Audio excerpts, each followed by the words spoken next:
How did the Bolsheviks deal with dissent?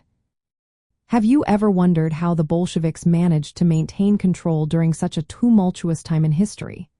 After they took power in 1917, they faced a lot of opposition from various groups.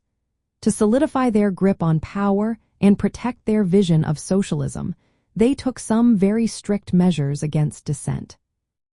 This was rooted in their idea of the dictatorship of the proletariat, which meant they believed it was necessary to suppress any opposition that threatened the working class's interests. One of the first steps the Bolsheviks took was to create the Cheka, a secret police organization. This group was given almost unlimited power to identify and eliminate anyone they considered an enemy of the revolution. They targeted political opponents, intellectuals, clergy, and even members of the old ruling classes.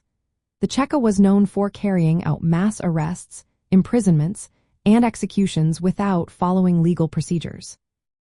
A major campaign of repression was the Red Terror, which started after an assassination attempt on Vladimir Lenin in 1918. During this time, the Bolsheviks executed many bourgeois hostages and conducted mass arrests.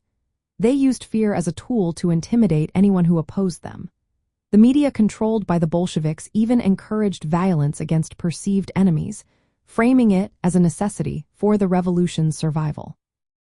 Public executions became common, and any rumors or activities against the Bolshevik regime were quickly suppressed. The Bolsheviks also banned opposition parties, labeling dissenters as enemies of the people. This label allowed them to impose harsh punishments, like forced resettlement and stripping individuals of their citizenship rights. Many were sent to labor camps known as gulags. They used military force to crush uprisings, such as the Tambov and Kronstadt rebellions. In some cases, they even resorted to using chemical weapons against civilians.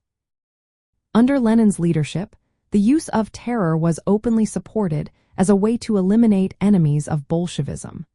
The Cheka's reach extended beyond those on the battlefield to anyone suspected of opposing the communist ideology. This policy of repression did not end with Lenin. It continued and even intensified under later Soviet leaders. The Bolsheviks were committed to maintaining a centralized socialist state, where individual interests were secondary to the collective revolutionary goals. From a socialist viewpoint, these actions were seen as essential to protect the revolution and create a society free from exploitation. The Bolsheviks viewed dissent not just as disagreement but as active resistance to socialism. They believed that firm action was necessary to achieve their goals. However, these measures also resulted in immense suffering and loss of life, raising difficult questions about the balance between revolutionary aims and human rights.